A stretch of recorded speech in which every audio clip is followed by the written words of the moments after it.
नमस्कार मेरे प्यारे मित्रों, आप सभी का आपके अपने लोकप्रिय यूट्यूब चैनल पॉलिटिक्स वाला क्लासेस में हार्दिक स्वागत एवं अभिनंदन है। मित्रों, आज का जो हमारा टॉपिक है वो भारतीय राज्य व्यवस्था का एक बहुत ही इम्पॉर्टेंट टॉपिक है, एक बहुत ही महत्वपूर्ण टॉपिक है जो न सिर्फ एग्जामिनेशन के पॉइंट ऑफ व्यू से बल्कि कॉन्सेप्चुअल पॉइंट ऑफ व्यू से भी बहुत ही इम्पॉर्टेंट टॉपिक है। क्योंकि ये जो संवैधानिक, सांविधिक और संविधानेतर संस्थाओं में जो अंतर है, जो ये टॉपिक है, जनरली होता क्या है कि लोग इन तीनों को एक ही मानते हैं या उसमें कोई अंतर नहीं मानते हैं, लेकिन इन तीनों में बहुत ही आधारभूत अंतर है। आज हम इन सारे बिंदुओं पर चर्चा करेंगे कि इसमें क्या अंतर है, किस प्रकार का अंतर है, क्या बेसिक डिफरेंसेस हैं। तो ये टॉपिक एग्जामिनेशन के पॉइंट ऑफ व्यू के साथ ही साथ जो कॉन्सेप्चुअल पॉइंट ऑफ व्यू है उस दृष्टि से भी बहुत ही महत्वपूर्ण टॉपिक है और आज हम इसी विषय पर डिस्कस करेंगे। मित्रों, हम अपने मेन पॉइंट पर आएँ उससे पहले सर्वप्रथम हम ये देखेंगे कि संस्था हम कहते किसको हैं। संस्था हम कहते किसको हैं, संस्था हम किसे कहेंगे। देखिए, संस्था का आशय ये होता है, संस्था दो या दो से अधिक व्यक्तियों का एक ऐसा संगठित समूह होता है, एक ऐसा समूह होता है जिसके अंतर्गत उसके सदस्य आपसी सहयोग की भावना से कुछ निश्चित उद्देश्यों की प्राप्ति के लिए कार्य करते हैं। तो इसे ही हम संस्था कहते हैं। और अब हम इन तीनों पर बारी बारी से चर्चा करेंगे कि संवैधानिक संस्था हम किसे कहते हैं, सांविधिक संस्था किसे कहते हैं और संविधानेतर संस्था हम किसे कहते हैं। तो आइए हम इस पर अपनी चर्चा शुरू करते हैं।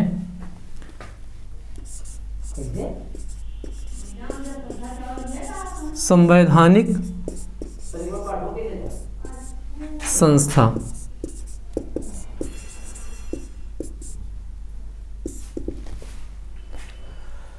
मित्रों, जहाँ तक संवैधानिक संस्था की बात है, जहाँ तक कॉन्स्टिट्यूशनल बॉडी की बात है, तो ऐसी संस्था जिसका उल्लेख भारतीय संविधान निर्माताओं ने भारतीय संविधान को बनाते वक्त जिनका उल्लेख संविधान में कर दिया है, वो उसे हम संवैधानिक संस्था कहेंगे।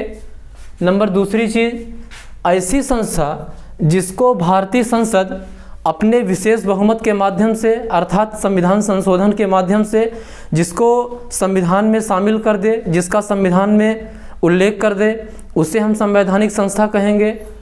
और तीसरा जो आधार होगा वो ये होगा कि फ्यूचर में भारतीय संसद जिस किसी संस्था को अपने विशेष बहुमत से या संविधान संशोधन के माध्यम से उसे संविधान में शामिल कर देगी, उसका उल्लेख संविधान में कर दिया जाएगा, तो उसे हम संवैधानिक संस्था कहेंगे। मतलब ऐसी संस्था जो इन तीनों आधारों को फुलफिल करेगी, पूरा करेगी, उसे हम संवैधानिक संस्था कहेंगे। और मित्रों, जो संवैधानिक संस्था होती है वो भारतीय संविधान के किसी न किसी अनुच्छेद में उसका विशेष रूप से उल्लेख होता है, कोई अनुच्छेद उस संस्था के लिए समर्पित होता है। तो ऐसी संस्थाओं को हम संवैधानिक संस्था कहेंगे। जैसे कुछ ऐसी संवैधानिक संस्थाएं जिसका कि उल्लेख हमारे संविधान निर्माताओं ने संविधान बनाते वक्त संविधान में कर दिया था, वो हैं जैसे आपका महान्यायवादी है,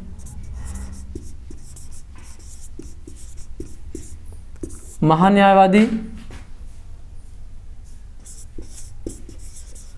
comptroller and auditor general of India CAG है, यूपीएससी है,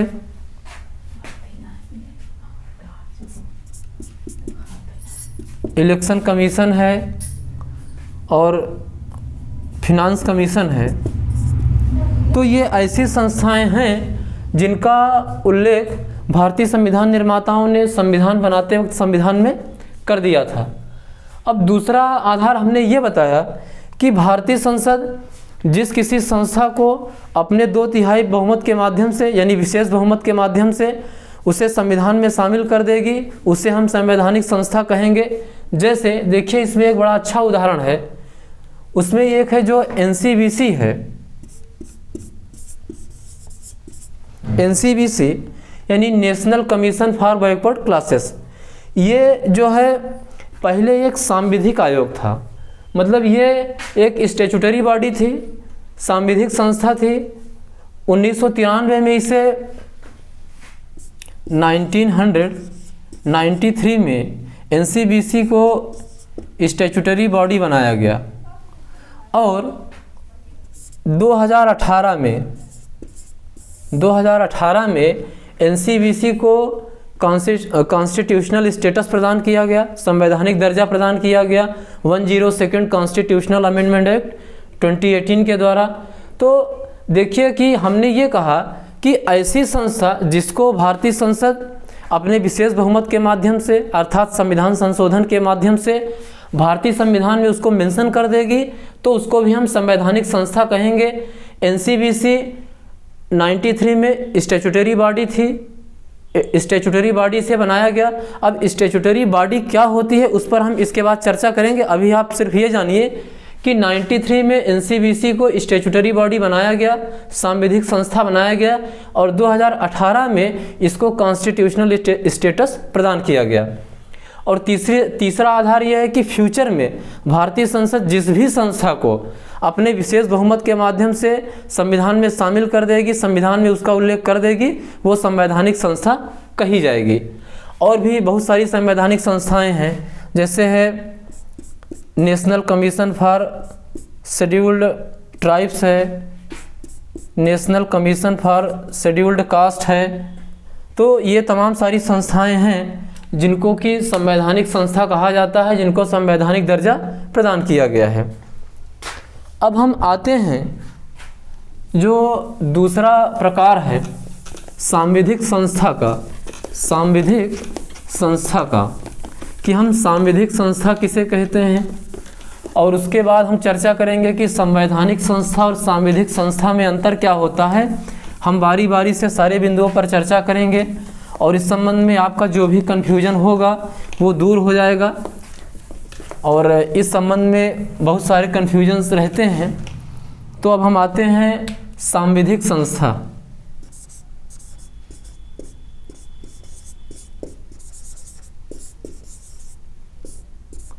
सांविधिक संस्था मित्रों, जो सांविधिक संस्था है, सांविधिक संस्था एक ऐसी संस्था होती है जिसका उल्लेख न तो भारतीय संविधान में उसका उल्लेख नहीं होता है, बल्कि वो संसद के लेजिस्लेशन के द्वारा उसे बनाया जाता है, उसकी स्थापना की जाती है। तो ऐसी संस्था को हम सांविधिक संस्था कहते हैं, अर्थात ऐसी संस्था जिसका उल्लेख संविधान में नहीं होता है, बल्कि उसकी स्थापना, उसका निर्माण हम संसद के कानून के माध्यम से करते हैं और ऐसे कानून को संसद अपने सामान्य बहुमत के माध्यम से पारित करती है। जो सांविधिक संस्था होती है तो उसे हम संसद के कानून के, संसद के अधिनियम के द्वारा बनाते हैं। और जो कुछ सांविधिक संस्थाएं हैं, जैसे कि जो नेशनल कमीशन फॉर माइनॉरिटीज़ है, यूजीसी है, सेबी है, कंपटीशन कमीशन ऑफ इंडिया है। तो ये सारी संस्थाएं ऐसी हैं जो कि सांविधिक संस्था कहलाती हैं, क्योंकि इन सब का जो निर्माण है, इनकी जो स्थापना की गई वो संसद के एक अधिनियम के द्वारा की गई है। संसद के अधिनियम के द्वारा ही इन्हें शक्तियां प्रदान की गई हैं। तो इसलिए इन सारी संस्थाओं को सांविधिक संस्था कहा जाता है। और मित्रों, जो ये सांविधिक संस्था होती है और इसके कुछ और उदाहरण हैं, जैसे आपका जो ह्यूमन राइट्स कमीशन है, national commission for human rights है, फिर आपका सीवीसी है, सेंट्रल विजिलेंस कमीशन है। ये तमाम सारे कमीशन सांविधिक संस्था कहलाते हैं, सांविधिक संस्था स्टैट्यूटरी बॉडी कहलाते हैं। अब हम ये देखेंगे कि जो संवैधानिक संस्था और जो सांविधिक संस्था है इसमें अंतर क्या होता है। जो संवैधानिक संस्था और सांविधिक संस्था में अंतर क्या होता है।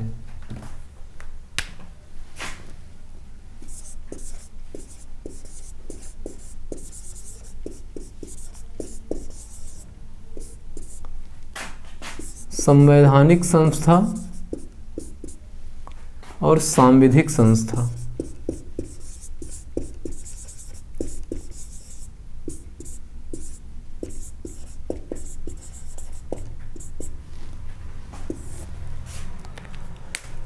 मित्रों, इसमें जो बेसिक डिफरेंस होता है संवैधानिक संस्था और सांविधिक संस्था में, उसमें पहला अंतर ये होता है कि इसका उल्लेख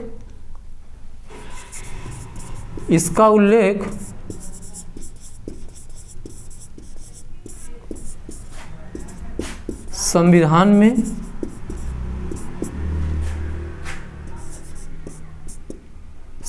में होता है, जबकि जो सांविधिक संस्था होती है इसका उल्लेख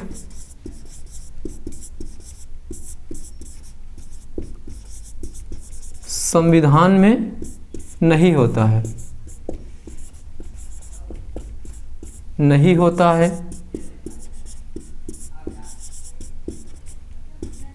तो होता कहाँ है, वो जो संसद जो लेजिस्लेशन बनाती है, संसद जो अधिनियम बनाती है, उस अधिनियम में इसका उल्लेख होता है। और जो दूसरा अंतर होता है,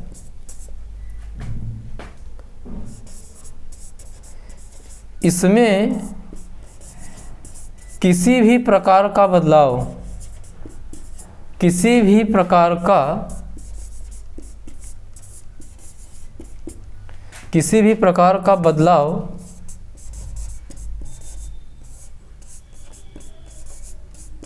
संविधान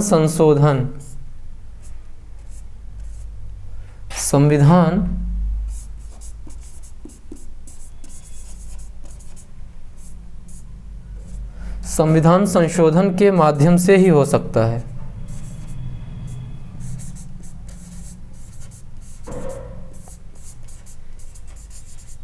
माध्यम से ही होता है।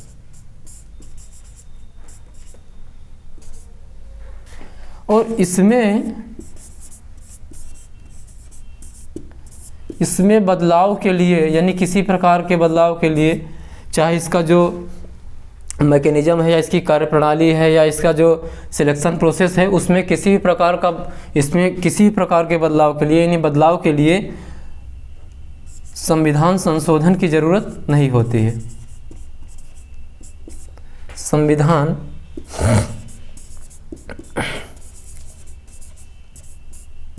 संशोधन की आवश्यकता नहीं पड़ती है,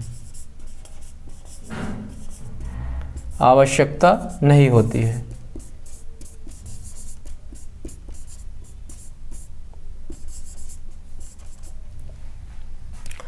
तो बेसिक डिफरेंस दो है।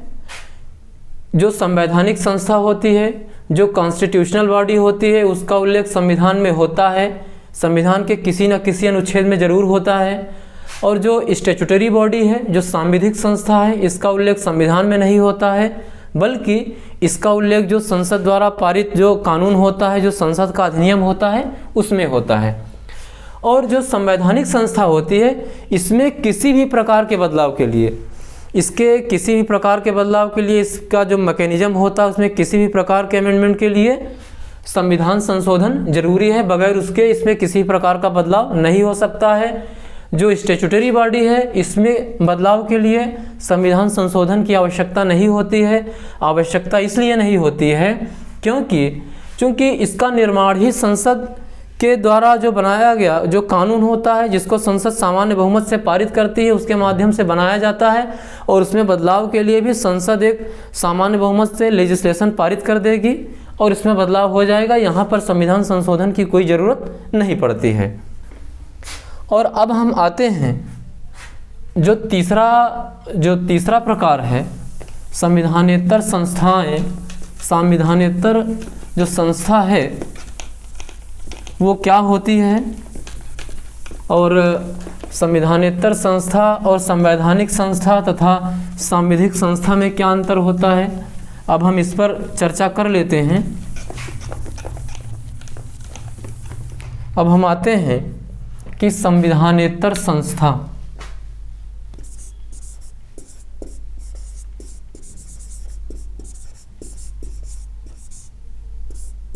संविधानेतर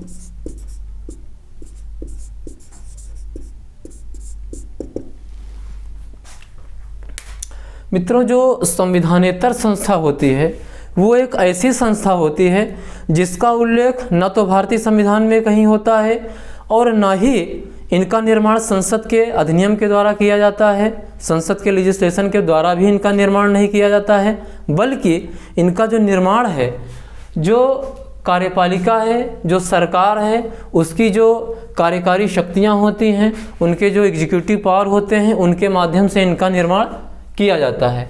मतलब संविधानेतर संस्था ऐसी संस्था जिसका निर्माण और जिसका उल्लेख न तो भारतीय संविधान में कहीं होता है, न ही इनका निर्माण संविधान के संसद के लेजिस्लेशन के द्वारा किया जाता है, बल्कि इनका जो निर्माण है, इनकी जो स्थापना है, वो जो एग्जीक्यूटिव होती है, जो कार्यपालिका होती है, उसकी जो कार्यकारी शक्तियाँ होती हैं, उनके माध्यम से इनका निर्माण किया जाता है संविधानेतर संस्था का।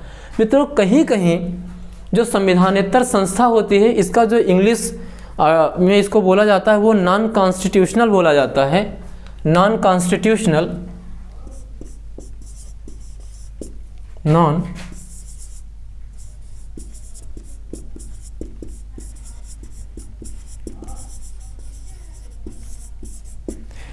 इसको इंग्लिश में हम नॉन कॉन्स्टिट्यूशनल कहते हैं।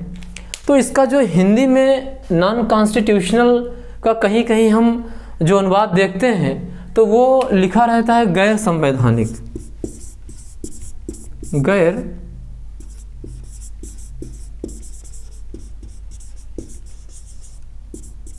गैर संवैधानिक। तो थोड़ा सा ये जो तर्जुमा है, ये मतलब इसका जो अनुवाद है ना, ये हमें मतलब कम ठीक लगता है। इसलिए कम ठीक लगता है क्योंकि भाई कोई भी चीज़ मतलब जो संविधान विरोधी हो, जो गैर संवैधानिक हो, तो मतलब वो चल कैसे सकती है। बल्कि इसका जो हिंदी अनुवाद होना चाहिए हमारे ख्याल से वो संविधानेतर ज़्यादा है। भाई वो संविधान के विरोध में नहीं है, संविधानेतर मतलब संविधान से थोड़ा सा इतर, संविधान से हट करके। तो संविधानेतर यानी संविधान से हट करके, संविधान से थोड़ा सा अलग, लेकिन वो संविधान विरोधी नहीं है। गैर संवैधानिक जैसे लगता है ना कि मतलब संविधान विरोधी। तो एक देश जो संविधान के माध्यम से चल रहा है, जहाँ पूरी की पूरी व्यवस्था का संचालन संविधान के माध्यम से हो रहा है, तो उसमें गैर संवैधानिक चीज़ चल कैसे सकती है। क्योंकि संसद यदि कोई कानून बनाती है तो जब सुप्रीम कोर्ट उसकी समीक्षा करता है, उसका रिव्यू करता है, तो उसमें वो यही पाता है कि अगर वो संविधान सम्मत नहीं है, यदि गैर संवैधानिक होगी तो उसको वो मतलब कि अवैध घोषित कर देता है।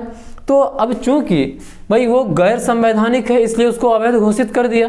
तो इसलिए नॉन कॉन्स्टिट्यूशनल का जो सबसे अच्छा हमारे ख्याल से, हमारी नॉलेज के हिसाब से जो अनुवाद हो सकता है वो संविधानेतर बोले तो वो ज़्यादा बेहतर होगा। उसको गैर संवैधानिक थोड़ा सा कम ठीक है हमारे ख्याल से, जहाँ तक हमारा ऐसा मानना है। तो इसलिए मैं संविधानेतर शब्द को ज़्यादा ठीक समझता हूँ, ज़्यादा उचित समझता हूँ बनिस्बत गैर संवैधानिक के।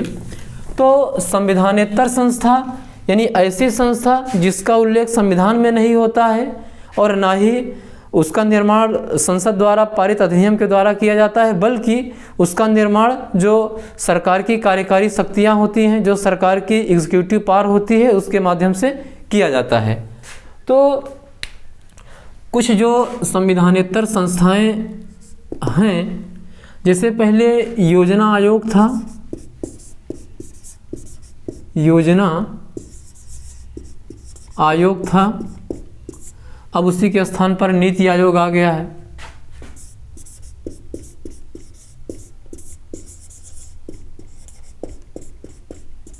नीति आयोग आ गया है, और दूसरा आपका सीबीआई है, सीबीआई। और जो राष्ट्रीय विकास परिषद, जो राष्ट्रीय विकास परिषद थी, चूँकि अब नहीं है क्योंकि इसका स्थान नीति आयोग की जो गवर्निंग काउंसिल है उसने ले लिया है। तो ये कुछ हमारे जो संविधानेतर संस्थाएं, जैसे ये था, अब उसके स्थान पर ये आ गया है, सीबीआई है, अब ये नहीं है। तो ये संविधानेतर संस्थाएं हैं। तो अब देखिए कि जो योजना आयोग था उसका जो योजना आयोग था उसका उल्लेख संविधान में कहीं नहीं है, और ना ही इसका निर्माण संसद के किसी अधिनियम के द्वारा किया गया था, बल्कि इसका निर्माण 15 मार्च 1950 को, ये जो आपका प्लानिंग कमीशन था, 15 मार्च 1950 को एक कार्यकारी आदेश से, कार्यकारी आदेश मतलब कि सरकार ने एक ऑर्डर जारी किया, एक नोटिफिकेशन जारी किया, और उसके माध्यम से योजना आयोग का निर्माण हो गया, और उसके स्थान पर अब नीति आयोग आ गया है। तो नीति आयोग को जब नरेंद्र मोदी सरकार ने 1 जनवरी 2015, 1 जनवरी 2015 को बनाया, तो इसके लिए संसद में कोई लेजिस्लेशन नहीं लाया गया, मतलब कोई संसद ने कोई कानून नहीं बनाया, और ना ही इसका उल्लेख संविधान में कहीं है। बस सरकार ने एक एग्जीक्यूटिव ऑर्डर जारी किया, एक कार्यकारी आदेश जारी किया, और नीति आयोग बन गया। और सीबीआई भी एक संविधानेतर संस्था है, और राष्ट्रीय विकास परिषद भी एक संविधानेतर संस्था थी। और मित्रों, एक बड़ा ही इम्पॉर्टेंट, बहुत ही रोचक उदाहरण है जो आपका UIDAI है, UIDAI यानी unique identification authority of India, जो कि आधार कार्ड को बना रही है। अब देखिए, ये एक बड़ा अच्छा उदाहरण है, इसलिए मैं इसको यहाँ पे बता रहा हूँ कि जब unique identification authority of India को 2009 में शुरू किया गया, जब शुरू किया गया इसको, तो वो एक संविधानेतर संस्था थी। क्यों? क्योंकि सरकार ने एक एग्जीक्यूटिव ऑर्डर जारी किया और इसका निर्माण हो गया, और इसने अपना कार्य प्रारंभ कर दिया 2009 में। इसका प्रारंभ किया गया, और 2016 में UIDAI को एक वैधानिक आधार प्रदान किया गया।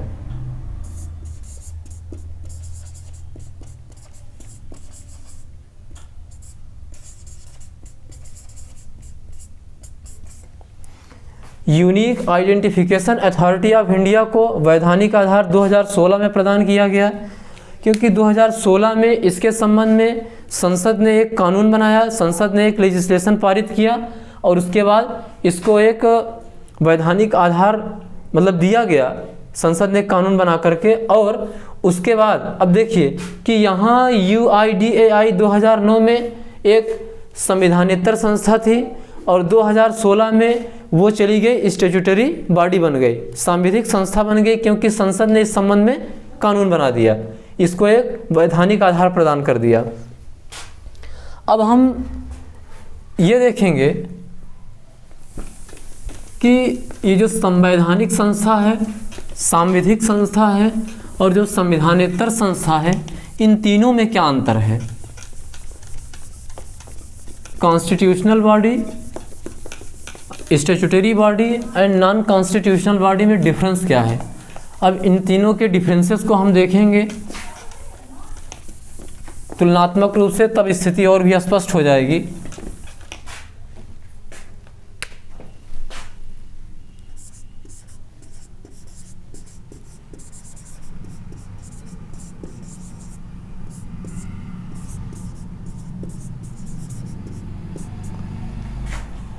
संवैधानिक संस्था, सांविधिक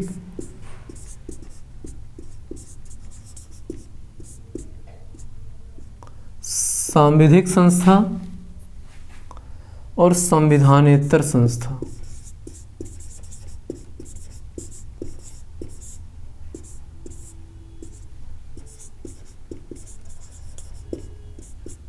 संविधानेतर संस्था।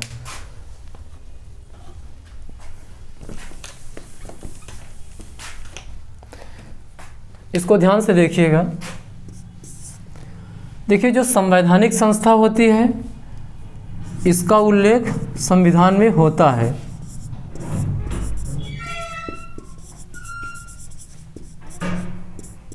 संविधान में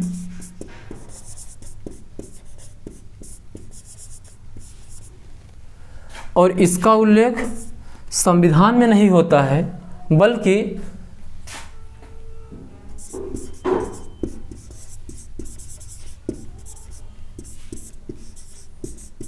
संविधान में नहीं, इसका जो उल्लेख है संविधान में नहीं बल्कि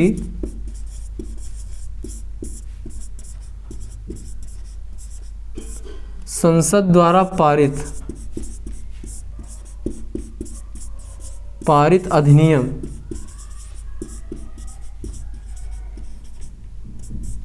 संसद द्वारा पारित अधिनियम में होता है। और जो संविधानेतर संस्था है इसका उल्लेख न तो संविधान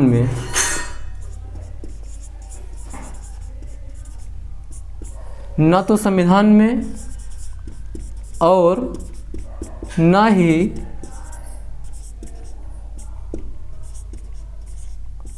संसद के अधिनियम में।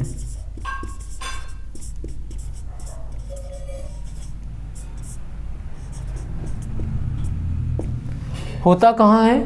मतलब जो सरकार एग्जीक्यूटिव ऑर्डर जारी करती है, जो कार्यकारी आदेश जारी करती है, उसमें उसका उल्लेख होता है। और दूसरा जो बेसिक डिफरेंस है इस संबंध में,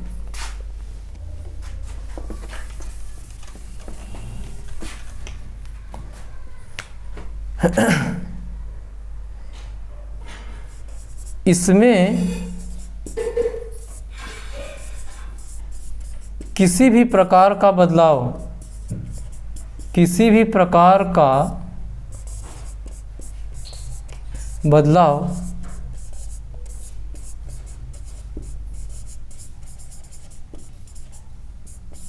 संविधान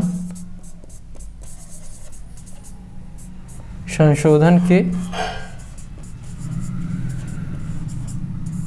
के माध्यम से ही संभव होता है।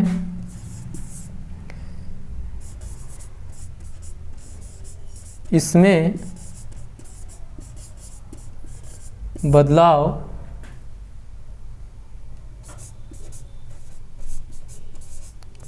संसद के अधिनियम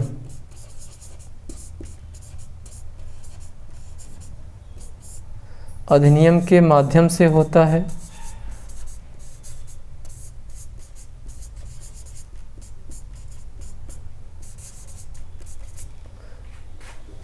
और जो संविधानेतर संस्था है इसमें बदलाव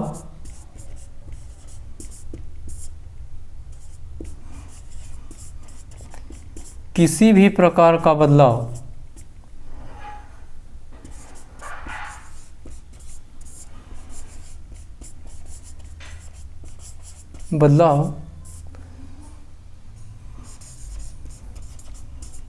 कार्यकारी आदेश से ही होता है,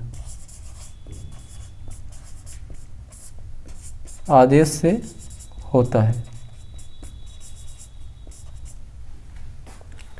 मित्रों, इन तीनों में जो बेसिक डिफरेंस है, संवैधानिक संस्था, सांविधिक संस्था और संविधानेतर संस्था में, संवैधानिक संस्था का उल्लेख संविधान में होता है, सांविधिक संस्था का उल्लेख संविधान में नहीं होता है बल्कि संसद द्वारा पारित जो अधिनियम होता है, जो लेजिस्लेशन होता है, उसमें होता है। और संविधानेतर संस्था का उल्लेख न तो संविधान में होता है, न संसद द्वारा पारित अधिनियम में होता है, बल्कि जो सरकार के एग्जीक्यूटिव ऑर्डर होते हैं उस संबंध में सरकार जो नोटिफिकेशन जारी करती है उसमें होता है। दूसरा ये बेसिक डिफरेंस है कि संवैधानिक संस्था में किसी भी प्रकार का बदलाव वो सिर्फ और सिर्फ संविधान संशोधन के माध्यम से ही संभव है, और जो सांविधिक संस्था है इसमें बदलाव संसद के अधिनियम के माध्यम से ही संभव है। यहाँ पर संविधान संशोधन की कोई ज़रूरत नहीं है। और जो संविधानेतर संस्थाएं होती हैं, जो संविधानेतर संस्था होती है, इसमें बदलाव सिर्फ और सिर्फ कार्यकारी आदेश से ही हो जाएगा। सरकार एक ऑर्डर जारी करेगी और इसमें बदलाव हो जाएगा। तो मित्रों, इस प्रकार से आपने देखा कि जो ये संवैधानिक संस्था है, सांविधिक संस्था है और जो संविधानेतर संस्था है, इसमें क्या बेसिक अंतर है, किसका निर्माण किस तरीके से होता है और उसमें बदलाव कैसे हो सकता है। तो जो जनरली लोग इन तीनों को एक ही समझते हैं, ऐसी बात नहीं है। इन तीनों में बहुत ही आधारभूत अंतर है, चाहे इनके निर्माण की बात हो, चाहे इनमें बदलाव की बात हो। तो वो सब आपने देखा कि कितना बेसिक डिफरेंस है, और लोग जो ऐसा समझते हैं तो वो एक गलत अवधारणा है, गलत कॉन्सेप्ट है। इस प्रकार की चीज़ें नहीं है कि तीनों एक ही हैं। अगर तीनों एक ही होती तो ये अलग अलग नाम ना होते, क्योंकि यदि कोई चीज़ एक है तो उसका एक ही नाम होगा भाई। अगर उसका नेचर, उसका कार्य, उसकी क्वालिटी वो अलग है तो उसी आधार पर तो चीज़ों की पहचान बनती है, उनको नाम दिया जाता है। इसलिए ये बिल्कुल अलग अलग चीज़ें हैं, आपने इनको देखा। और मित्रों, अब समय आ गया है क्वेश्चन सेशन का। हम आपसे 2 क्वेश्चन करेंगे और हम आपसे गुजारिश करेंगे कि आप इनका उत्तर कमेंट बॉक्स में ज़रूर दीजिए और हमें आपके उत्तर की प्रतीक्षा रहेगी। उसमें पहला क्वेश्चन ये है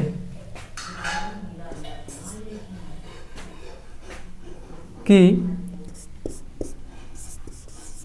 एनसीवीसी को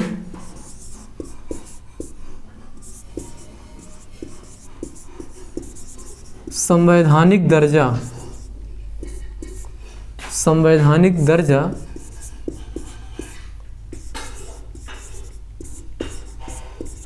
कब प्रदान किया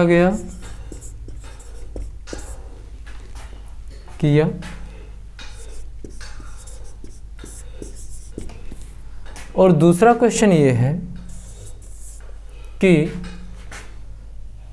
UIDAI यानी unique identification authority of India को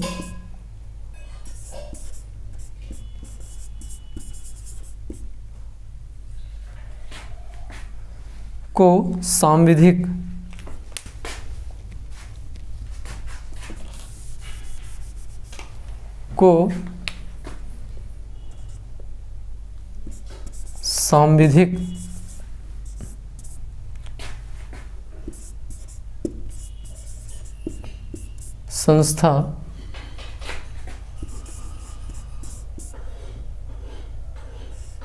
संस्था कब बनाया गया। Unique identification authority of India को सांविधिक संस्था कब बनाया गया।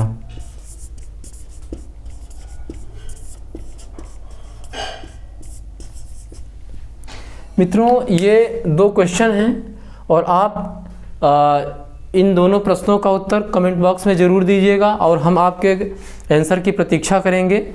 और आपसे ये हम गुजारिश करते हैं और आप ये उम्मीद भी कर रहे हैं कि आप इनका आंसर ज़रूर देंगे। और आपने ये देखा कि आज का जो टॉपिक है वो कितना इम्पोर्टेंट था। इन तीनों का जो बेसिक डिफरेंस है वो आपको स्पष्ट हो गया होगा और हमारे ख्याल से अब आपको इस संबंध में कोई दुविधा नहीं होगी। आप सभी का बहुत बहुत धन्यवाद। आपसे नेक्स्ट वीडियो लेक्चर में हम फिर मिलेंगे। नमस्कार, धन्यवाद, गुड नाइट।